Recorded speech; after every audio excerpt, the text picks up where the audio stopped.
Every online guru says escape the rat race, be your own boss. Well, Johnny followed that advice, and now he has zero in savings and $20,000 in credit card debt. Meet Johnny. He's in his late 20s, lives in Tennessee, and he's the sole provider for his wife and two toddlers. He's been a cabinet installer, a detailer, and an entrepreneur, but the income has been a roller coaster. Because his wife stays at home with the kids, every single financial decision he makes carries massive weight. The ultimate dream? Buy a house within 5 years. Let's look at the numbers.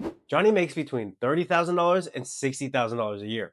He tried running his own business, but his household was still caught in that paycheck to paycheck cycle. And that's exactly why he's making the brave, ego checking move back to a stable W 2 job. Right now, he has less than 1 month of expenses saved, zero investments, and $20,000 in credit card debt. He did transfer the debt to a 0% transfer balance card, but that debt is still a ticking time bomb.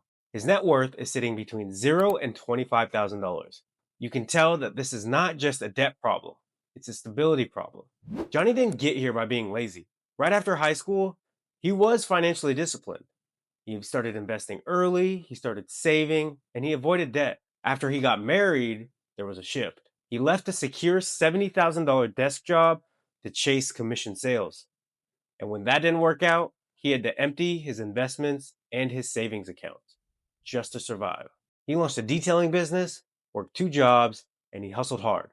But that still wasn't enough to break from the paycheck to paycheck cycle. The lesson here, the pattern isn't a lack of effort. It's the fact that Johnny took massive entrepreneurial risks without a financial safety net. And those risks shattered his financial foundation. Now, before we attack the debt, we have to assess where he's at in the financial steps. Step one, that 1 month emergency buffer. They don't have a 1 month emergency fund. With a family of four, depending on a single income, this is priority number one. This won't solve everything, but it will absorb some of the impact if a financial emergency hits. Step two, take advantage of that company match. If Johnny's new W 2 job offers a 401k match, he needs to take it. That's free money, but only up to the percentage of the match. If his company doesn't offer the match, he's just going to skip this step and focus on stability. Step three, knock out high interest debt. The credit card debt is sitting on a 0% balance transfer. That buys a temporary window of opportunity. Aggressively killing this debt before the promotional period ends is the focus after steps one and two are completed. But underneath all of this is the budget. Johnny admitted that he stopped tracking his money once his income began to fall. And I want to call that out because it's so relatable. When things get tight, people abandon their budget. But getting back to tracking his money is the only way he's going to be able to regain control. Let's talk about how to actually kill this $20,000 in credit card debt. The 0% balance transfer feels like a lifeline, but it's actually a deadline. These promotional rates usually last from 12 to 21 months on average. Once that window closes, whatever balance that's left gets slammed with high credit card interest. We're going to say he has 16 months left on his 0% transfer balance.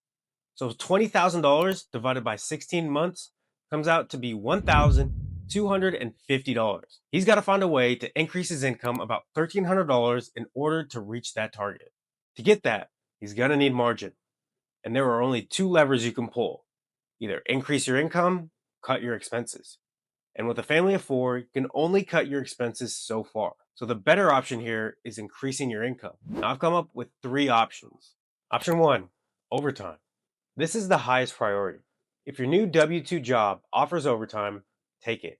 Try to get as many hours as you can. It is the most efficient way to increase your income because you're leveraging an existing skill set without blowing up your family schedule. Option two, tag team. Can your wife pick up a part-time job a few hours a week while you're home to watch the kids? Or can you pick up a simple part-time weekend job? Option three, the side hustle. You could revive the detailing business, but you have to watch your opportunity cost. It only makes sense if the profit per hour is more than you would make working overtime or a basic part-time job. If the detailing pays less per hour after expenses than delivering pizzas, go deliver pizzas. Math over ego. At the end of the day, this is a sprint.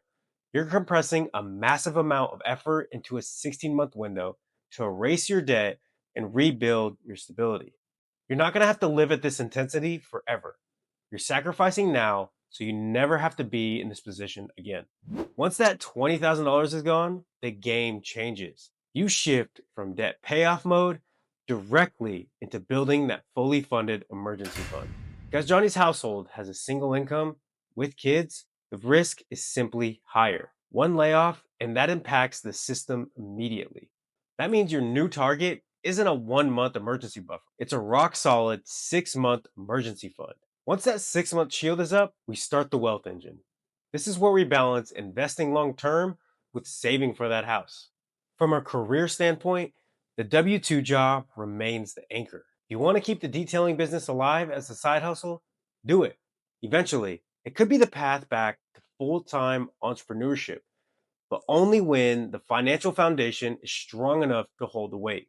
I appreciate Johnny submitting his Real Money Snapshot, and we want an update when the debt is gone.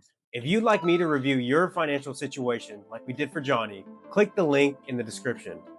And make sure to subscribe so you don't miss the next Real Money Snapshot. See you in the next video.